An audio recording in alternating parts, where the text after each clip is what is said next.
वर्षांपूर्वीची गोष्ट आहे. अली बाबा नावाचा एक सुतार होता. तो आपल्या पत्नीसोबत गरिबीत जीवन जगत होता. अली बाबा गाढवाला घेऊन जंगलात लाकडे तोडायला जात असे आणि तीच लाकडे विकून घर चालवत असे. एक दिवस तो लाकडं कापायला जंगलात गेला तेव्हा त्याला घोड्यांच्या टापांचा आवाज ऐकू आला आणि त्याला भीती वाटू लागली. बहुतेक हे चोर आहेत. मी लपून बसतो. गाढवाला झुडपात लपवून अली बाबा झाडावर जाऊन बसला. ती टोळी नेमकी त्याच झाडाखाली येऊन थांबली.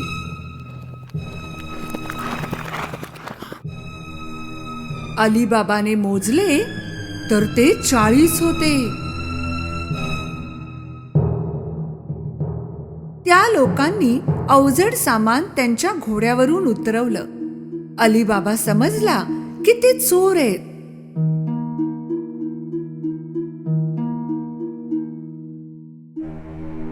त्यांचा सरदार एका मोठ्या दगडाजवळ गेला आणि ओरडला, कुलजा सिम सिम. तेव्हाच काहीतरी विचित्र घडलं.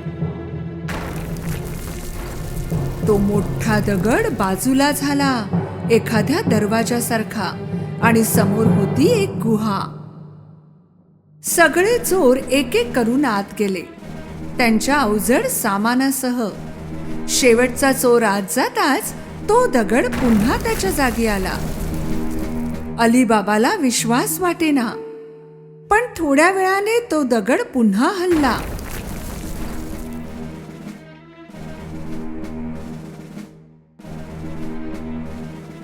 सरदार बाहेर आला आणि पुन्हा ओरडला, बंद हो जा सिम सिम.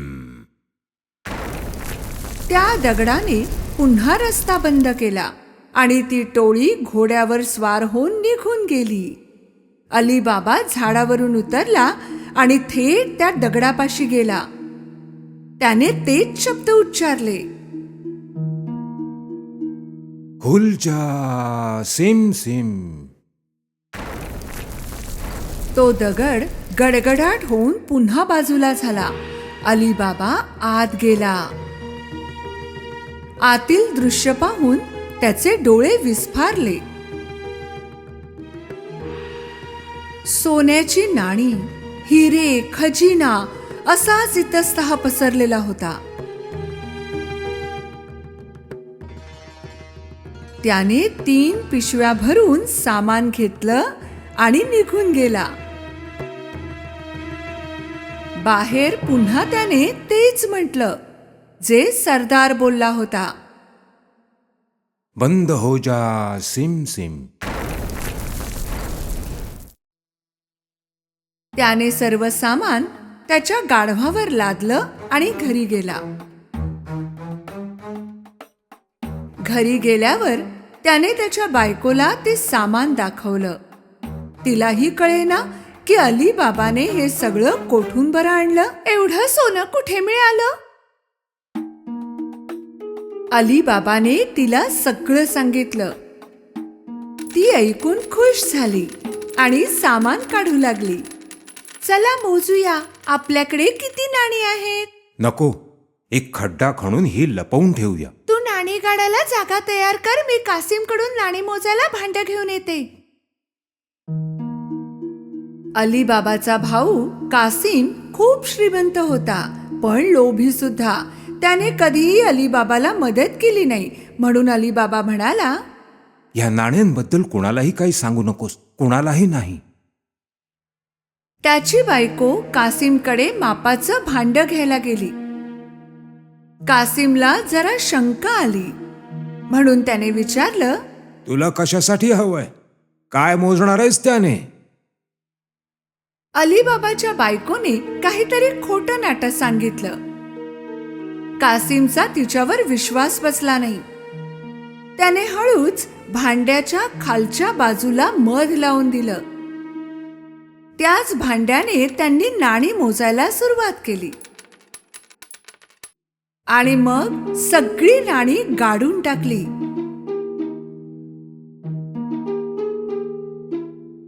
त्यानंतर अलीबाबाची बायको भांडे परत करायला कासिमकडे गेली, पण तिने पाहिलंच नाही की भांड्याच्या खालच्या बाजूला सोन्याचं नाणं चिकटलं होतं. ही फार मोठी चूक केली तिने. कासिमला भांडं मिळाल्यावर त्याने खालच्या बाजूला पाहिलं. सोन्याचं नाणं पाहून त्याला धक्काच बसला. कुठून मिळालं असेल अलीबाबाला ते सोनं? कासिमला रात्रभर झोप आली नाही. सकाळ होताच तो अलीबाबाच्या घरी गेला आणि त्याला भांड्याच्या खाली चिकटलेलं नाणं दाखवलं. अलीबाबा, तू सोनं खरेदी तर करू शकत नाहीस, मग कुठून आलं हे सोनं? सांग मला. अलीबाबाने त्याला सर्व काही सांगितलं, जेणेकरून त्याने कोणाला आणखी काही सांगू नये. जर तू मला त्या ठिकाणी घेऊन गेला नाहीस तर मी चोरांना सांगून टाकेन तू काय केलंय. पण कासिम, अलीबाबाला माहित होतं की कासिम खरंच सांगेल, त्यामुळे त्याला कासिमला त्या जागी न्यावंच लागलं. ती गुहा याच शिळेच्या मागे आहे. आता चल, इथून लवकर जायला हवं. ते चोर परत यायला झालेत. दोघेही घरी परत आले, पण कासिमच्या डोक्यात तेच विचार होते.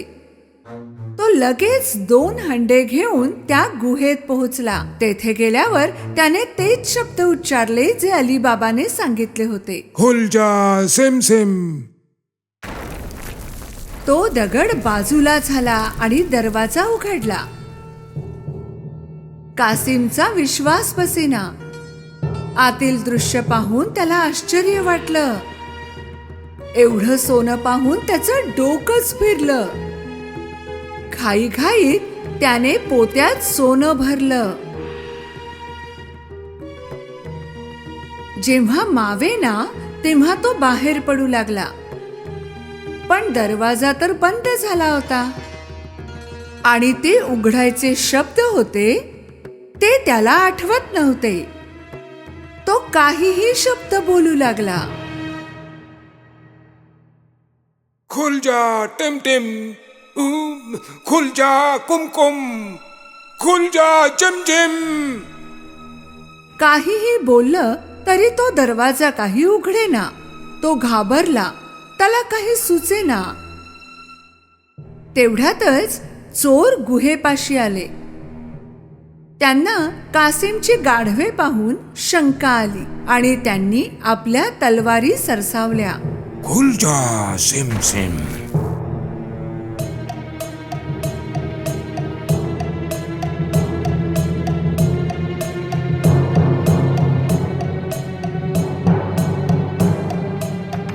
दरवाजा उघडताच चोरांनी कासिमला पकडले आणि त्याला शिक्षा केली. तर हा चोर आपल्याकडे चोरी करत होता. रात्री उशिरापर्यंत कासिम घरी आला नाही. तेव्हा त्याच्या बायकोला काळजी वाटू लागली. तिने अलीबाबाकडे मदत मागितली. अलीबाबाला सुद्धा कासिमची काळजी वाटत होती. तो गुहेत पोहोचला तर त्याला कासिमची गाढवे दिसली. तेव्हा त्याला समजले की कासिमला चोरांनी मारलं असावं. त्याने त्याच्या बायकोला सगळं सांगितलं. त्यांनी ठरवलं की ही गोष्ट कोणाला सांगायची नाही. काही दिवसांनी अलीबाबा आणि त्याची बायको कासिमच्या घरी राहू लागले. त्यांनी त्याचा व्यापार सांभाळला आणि ते श्रीमंत होऊ लागले. त्याच वेळी चोरांच्या सरदारांच्या लक्षात आलं की गुहेतून सोने दिवसेंदिवस कमी होत आहे. तेव्हा त्याने एका चोराला लक्ष ठेवायला सांगितलं. शहरामध्ये जा आणि बघ, कोणी असा माणूस आहे का की जो अचानक श्रीमंत झालाय आणि खूप खर्च करायला लागलाय. त्या चोराची नजर पडली अलीबाबावर, जो सोन्याची नाणी घेऊन बाजारात फिरत होता. त्याने त्याचा पाठलाग केला. अलीबाबा घरात गेल्याबरोबर चोराने घरावर खूण केली. संध्याकाळी कासिमची बायको जेव्हा घोड्यांना पाणी द्यायला गेली, तिने ती खूण पाहिली. तिच्या लक्षात आलं की काहीतरी संकट येणार आहे.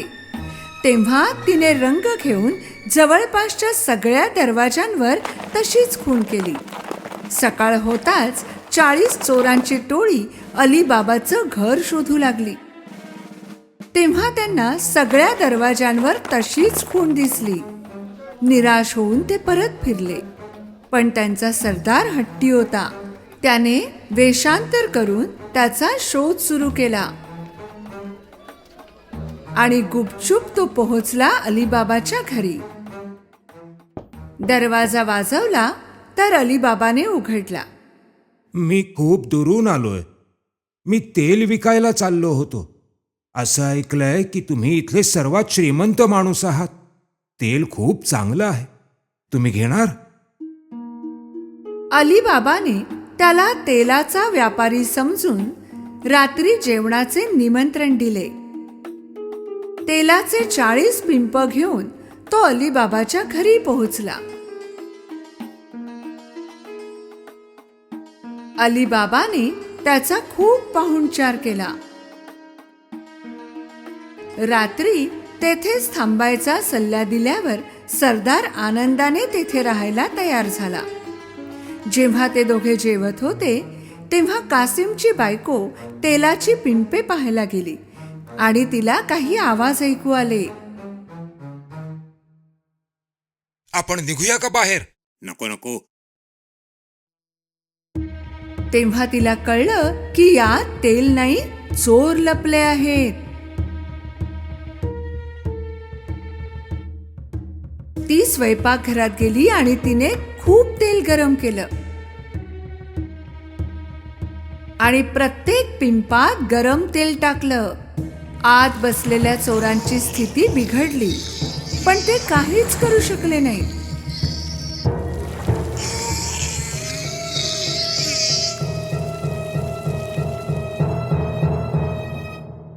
रात्री उशिरा सगळे झोपल्यावर सरदार पिंपाजवळ आला. या बाहेर. त्याला काही हालचाल दिसली नाही. तेव्हा तो पुन्हा म्हणाला. झोपलात की काय?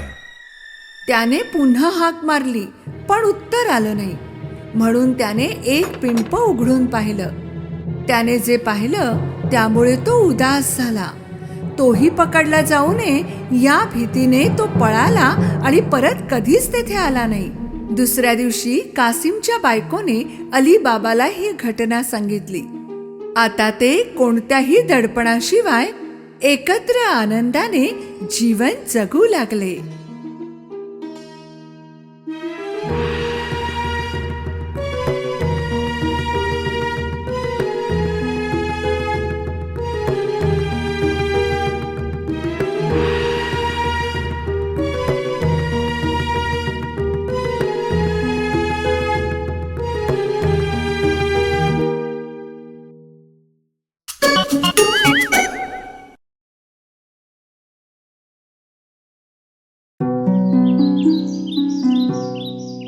एकेकाळची गोष्ट आहे. एक गरीब विधवा बाई आपल्या मुलाबरोबर राहत असे. तिचा मुलगा जॅक काहीही काम करत नसे, कारण तो खूप आळशी होता. त्यामुळे त्यांच्याकडे पैसेही नव्हते. आई, खायला दे ना काहीतरी. मला भूक लागली आहे. दिवसा मागून दिवस गेले. ते लोक आणखी गरीब झाले. एक वेळ अशी आली की त्यांना त्यांची चंदेरी गाय विकावी लागली, कारण ते तिला खाऊ घालू शकत नव्हते. जॅकच्या आईने त्याला सांगितलं की गाय बाजारात घेऊन जा आणि चांगल्या किमतीत विक. मग ते कदाचित खाण्यासाठी काही विकत घेऊ शकले असते. बाजारात जाताना जॅकला एक विचित्र दिसणारा म्हातारा भेटला. त्या म्हाताऱ्या माणसाने गायीकडे पाहिले आणि जॅकला म्हणाला, हे बाळा, जर तू मला तुझी गाय दिलीस तर त्या बदल्यात मी तुला एक मौल्यवान गोष्ट देईन बघ. हे ऐकून जॅकला खूप आनंद झाला. म्हाताऱ्या माणसाने 5 दाणे आपल्या खिशातून काढले. हे एवढेसे दाणे? पण हे जादूचे दाणे आहेत. जॅकचा आधी त्यावर विश्वास बसला नाही, पण तो म्हातारा माणूस म्हणाला, ऐक माझ्या बाळा, तू एक चांगला आणि हुशार मुलगा आहेस. हे जादूचे दाणे घे. तुला कधीही पश्चाताप नाही होणार. माझ्यावर विश्वास ठेव. जॅकने त्याच्यावर विश्वास ठेवला आणि त्या जादूच्या दाण्याच्या बदल्यात आपली चंदेरी गाय त्याला दिली. आपल्या कामावर खुश होऊन जॅक आपल्या घराकडे धावला. आई, हे बघ मी काय आणलंय. जॅकला एवढा आनंदात पाहून त्याच्या आईला वाटलं की तो गाय खूपच चांगल्या किमतीत विकून आला असावा. जेव्हा जॅकने आपल्या आईला जादूचे दाणे दाखवले तेव्हा ती उदास झाली. तिने ते जादूचे दाणे अंगणात फेकून दिले आणि जॅकला आपल्या खोलीत जायला सांगितलं. तू तुझ्या खोलीतच राहायचंय जोपर्यंत मी तुला बाहेर बोलवत नाही, आणि आज तुला अजिबात जेवण मिळणार नाही.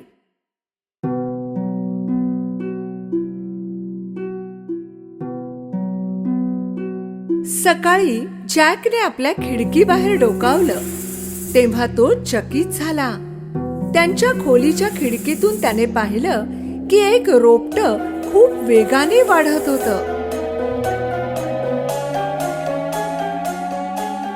हे ना सर्वसाधारण झाड होतं ना एखादं फूल. हे जादूच्या दाण्याचं झाड होतं. जॅकने त्या विशाल दाण्याच्या झाडावर उडी मारली.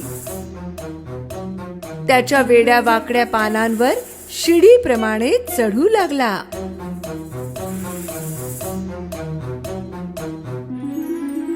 काही वेळ चढल्यावर तो एका विचित्र ठिकाणी पोहोचला. तेथे सगळं काही मोठं होतं. त्याने एक फुलांनी बहरलेला रस्ता पाहिला ज्याच्या तटावर एक मोठं घर होतं. जॅक घराजवळ पोहोचला आणि त्याने दार वाजवलं. एका विशाल महिलेने आतून उत्तर दिलं. मी तुम्हाला विचारणार होतो की तुमच्याकडे काही खायला मिळेल. हो आहे, पण तुला माझा नवरा येण्या अगोदर इथून निघून जावं लागेल, कारण माझ्या नवऱ्याला लहान मुले खूप आवडतात आणि तो त्यांना खाऊन टाकतो. जॅक खूप घाबरला होता, पण तेवढाच भुकेलेलाही होता. जसा तो खाण्यासाठी टेबलावर बसला त्याने ऐकलं की कोणीतरी खोल आवाजात बाहेर बोलत होतं. मला मुलाचा वास येतोय. कच्चा वा पक्का कसाही चालेल, मी त्याला शोधेन. हो हो हो. त्या बाईने जॅकला हाक मारली. आत्ताच्या आत्ता ओव्हन मध्ये जाऊन लप बाळा. जॅक ओव्हन मध्ये जाऊन लपून बसला. तो राक्षस किचन मध्ये येऊन वास घेऊ लागला.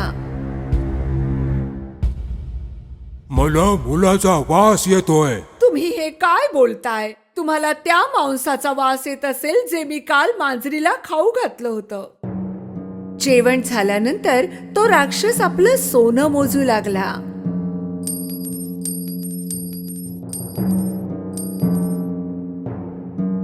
काही वेळानंतर तो मोजता मोजता थकला आणि झोपी गेला.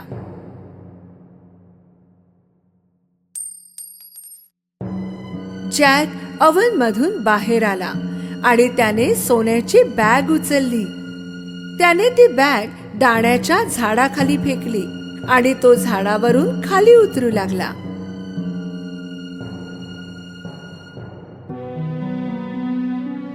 त्याने ती सोन्याने भरलेली बॅग उचलली आणि धावत घरात गेला.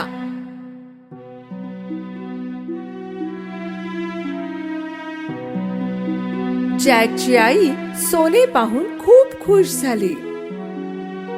त्या दिवसानंतर ते कधीच गरीब राहिले नाहीत. पण काही महिन्यांनी त्यांच्याजवळ जे सोनं होतं ते संपलं. जेव्हा काहीच मार्ग उरला नाही तेव्हा जॅक पुन्हा दाण्याच्या झाडावर चढला आणि त्या राक्षसाच्या घरी पोहोचला. मागल्या वेळी तू इथे आला होतास तेव्हा आमची सोन्याने भरलेली बॅग नाहीशी झाली होती. पण तरीही तिने जॅकला प्रेमाने आत बोलवलं.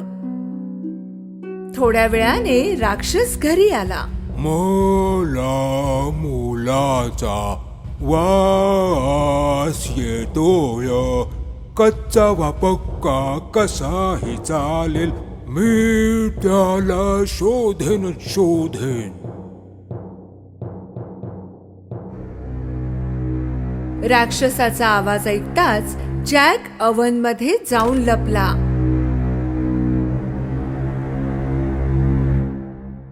जेवण झाल्यावर राक्षसाने त्याच्या पत्नीला कोंबडी आणायला सांगितली.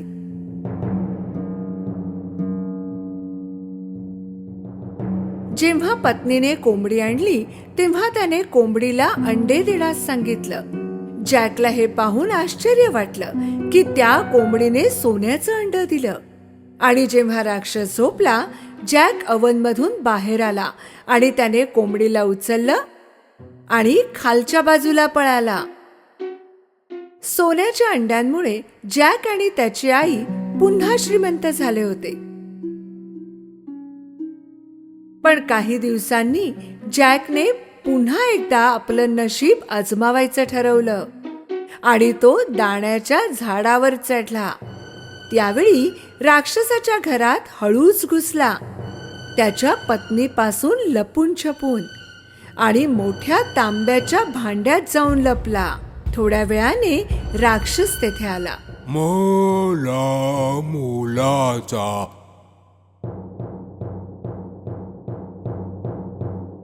वास येतोय. कच्चा वा पक्का कसाही चालेल, मी त्याला शोधेन. यावेळी राक्षसाच्या बायकोने जॅकला पकडायचं ठरवलं. जर एखादा मुलगा असेल तर अवन मध्ये असेल. जॅक दुसरीकडे लपला होता. राक्षस आणि त्याच्या बायकोने संपूर्ण घर शोधलं, पण त्यांना जॅक सापडला नाही.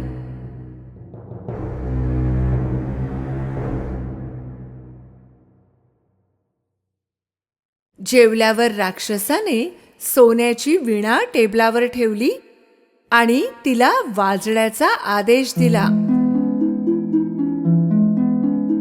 विणा वाजू लागली आणि राक्षस झोपी गेला. यावेळी जॅकला कसंही करून ही विणा न्यायची होती, म्हणून तो राक्षसाच्या गुडघ्यावरून चढत टेबलवर पोहोचला. पण असं काही झालं ज्याचा त्याने विचारही केला नव्हता. वाचवा! विणा ओरडली. जॅकने विणा पाठीशी मारली आणि टेबलवरून उडी मारली. राक्षस जागा झाला आणि जॅकच्या मागे धावला. जॅक दाण्याच्या झाडावरून गतीने खाली उतरू लागला आणि राक्षस त्याच्या मागे. जेव्हा तो घरी पोहोचला, जॅकने आईला बोलवलं. आई, लवकर ये आणि कुऱ्हाड घेऊन ये.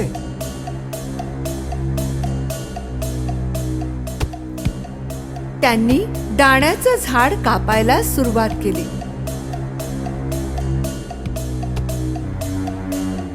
शेवटी त्यांनी दाण्याचं झाड कापून टाकलं आणि राक्षस जोरात जमिनीवर पडला. ते दोघे राक्षसापासून सुरक्षित होते. नशीब आपलं, आपण वाचलो.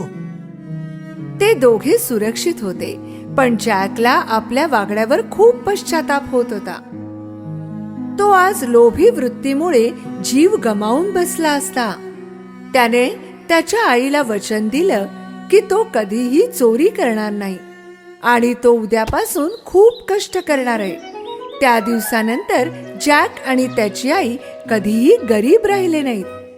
हो, त्यांच्याजवळ सोन्याचे अंडे देणारी कोंबडी होती मदतीसाठी, पण जॅकनेही काम करणं सोडलं नाही.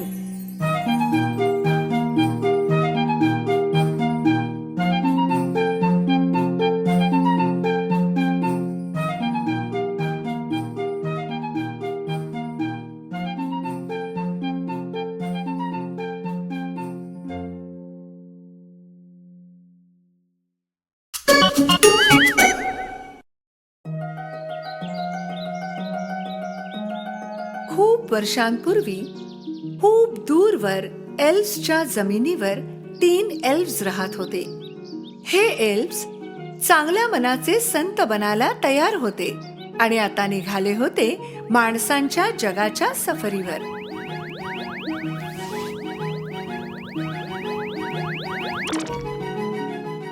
आपलं कर्तव्य आपली वाट पाहते मित्रांनो. मला खूप उत्सुकता वाटते. शेवटी आपणही माणसांचं जग पाहणार आहोत. माझी इच्छा आहे की प्रत्येक व्यक्तीने आनंदात राहावे. आणि एल्व्सने प्रवेश केला.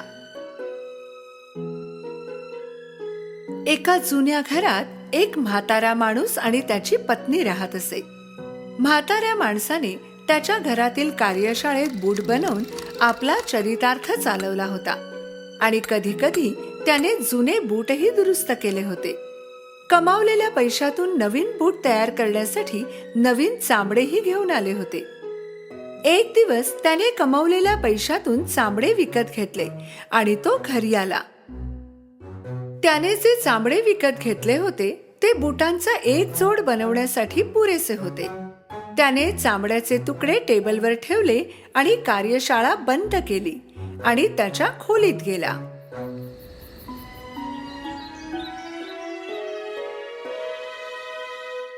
सकाळी जेव्हा त्याला जाग आली, बिछाण्यावर बसल्या बसल्याच त्याने जोरदार आळस दिला.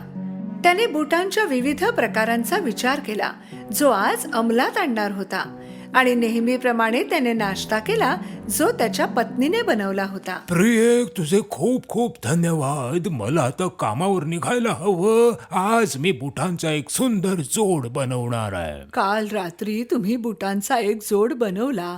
तुमच्याकडे आणखी एक जोड बनवण्यासाठी पुरेसे चामडे आहे का? म्हातारा चकित झाला, कारण त्याला माहित होतं की काल रात्री झोपण्यापूर्वी त्याने बुटांचा कोणताही जोड बनवला नव्हता आणि म्हणूनच म्हातारा लगेच त्याच्या कार्यशाळेत गेला. त्याची पत्नी देखील त्याच्या मागे गेली. त्याने दरवाजा उघडला आणि पाहतो तर काय, चामड्याचा तुकडा जो काल रात्री झोपण्यापूर्वी त्याने टेबलावर ठेवला होता तो आता खूप सुंदर बुटांचा जोड बनला होता. म्हाताऱ्याचे डोळे तो बुटांचा जोड पाहून हरकून गेले. हे बूट मी कधी बनवले? मला काहीच आठवत नाहीये. मला वाटतं मी खरंच म्हातारा झालोय. बूट एवढे सुंदर होते की म्हाताऱ्याने बूट लगेच शोकेस मध्ये ठेवले आणि ग्राहकाची वाट पाहू लागला. काही वेळातच एका श्रीमंत माणसाने खिडकीतून बूट पाहिले आणि तो आत आला. सुप्रभात. तुमच्या खिडकीसमोर ठेवलेले बूट मला विकत घ्यायचे आहेत. त्याची किंमत कितीही असो, मी आजपर्यंत पाहिलेल्या बुटांमध्ये सर्वात सुंदर आहेत. खूप आनंदाने म्हाताऱ्याने तो बुटांचा जोड विकला आणि त्याने त्याच्या योग्य किमती व्यतिरिक्त जास्त काहीही मागितलं नाही. या खेपेला म्हातारा बुटांचे 2 जोड बनवण्यासाठी चामडे आणायला बाजारात जात होता आणि मग त्याने टेबलावर चामडे ठेवले आणि खोलीत सगळीकडे फिरून आला. चामड्याच्या तुकड्यावर एक दृष्टी टाकली आणि तो झोपायला निघून गेला. जाग आल्याबरोबर तो थेट त्याच्या कार्यशाळेत गेला. या खेपेला सुंदर बुटांचे 2 जोड टेबलावर होते. पुन्हा एकदा म्हातारा खूप खुश झाला. त्याने बूट शोकेसमध्ये ठेवले. त्याच दिवशी त्याने बुटांचे ते 2ही जोड चांगल्या किमतीला विकले आणि मग तो पुन्हा एकदा आणखी चामडे आणायला बाजारात गेला. त्याच्या मनात एकच विचार घोळत होता की बुटांचे हे सुंदर जोड कोण बरं बनवत असेल. त्याने चामडे टेबलवर ठेवले आणि तो खोलीत निघून गेला. सकाळी त्याच्याजवळ टेबलवर बुटांचा ढीग होता. म्हाताऱ्याने त्या दिवशी बुटांचे सगळे जोड विकले. खूप काळ म्हातारा बुटांपासून मिळणाऱ्या पैशांवर घर चालवण्यात सक्षम होता. कमावलेल्या पैशातून चामडे विकत घेणे त्याने सुरूच ठेवले. पण म्हातारा एवढा उत्सुक होता की बुटांचे हे जोड कोण आणि कसे बनवत असेल.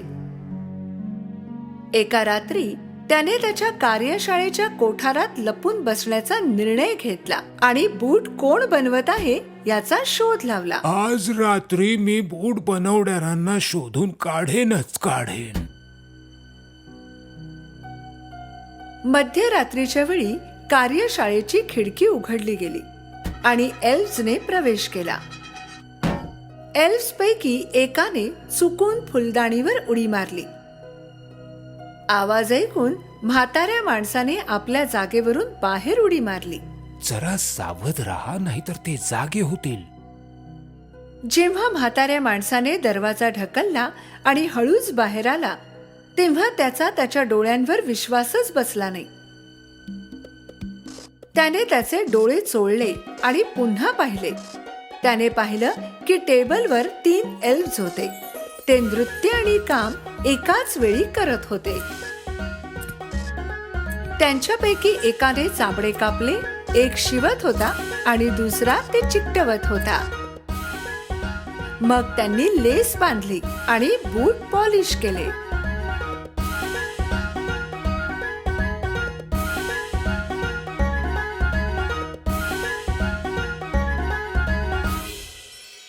एल्फ्स एवढ्या गतीने काम करत होते की पापणी लवते न लवते तोच टेबलवर बुटांचे अगणित जोड तयार होते.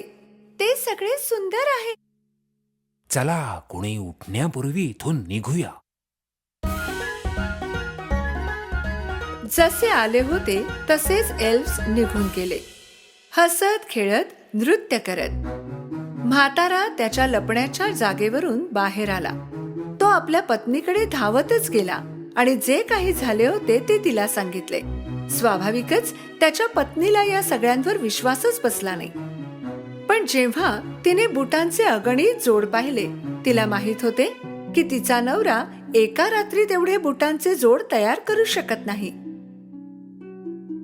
एल्फ्सने जे काही केले त्यासाठी त्यांना धन्यवाद देण्याच्या मुद्द्यावर दोघांचे एकमत झाले. दुसऱ्या दिवशी म्हाताऱ्याच्या पत्नीने पाहुणचार बनवला.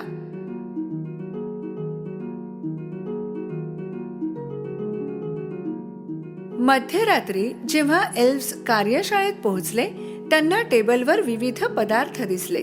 जरा हे पदार्थ तरी पहा, हे आपल्यासाठी तर बनवले नाहीत ना? खात्रीने ते आपल्यासाठीच आहे मूर्ख, नाहीतर ते यावेळी का आणतील? मला वाटतं आपलं या घरातलं मिशन पूर्ण झालंय. आता आपल्याला दुसऱ्या घरात जायला हवं ज्यांना आपल्या मदतीची गरज असेल.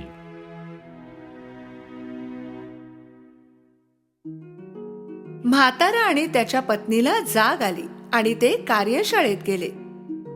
त्यांनी पाहिलं की त्यांनी जे पदार्थ ठेवले होते त्यांच्या जागी त्यांना चमकदार बुटांचा ढीग दिसला. त्या दिवसानंतर एल्फ्स कधीच परत आले नाहीत. म्हातारा बूटवाला आणि त्याच्या पत्नीने आपल्या उर्वरित आयुष्यासाठी पुरेसे पैसे कमावले होते. म्हाताऱ्याने विचार केला की एवढ्या वर्षांच्या अथक परिश्रमानंतर त्यांना हे फळ मिळालं आहे. हेच कारण आहे की त्याने बूट बनवणे कधीच थांबवले नाही. आणि जेव्हा त्यांनी लहान एल्फ्स बद्दल विचार केला ते नेहमीच त्यांच्याबद्दल कृतज्ञ आणि आभारी होते.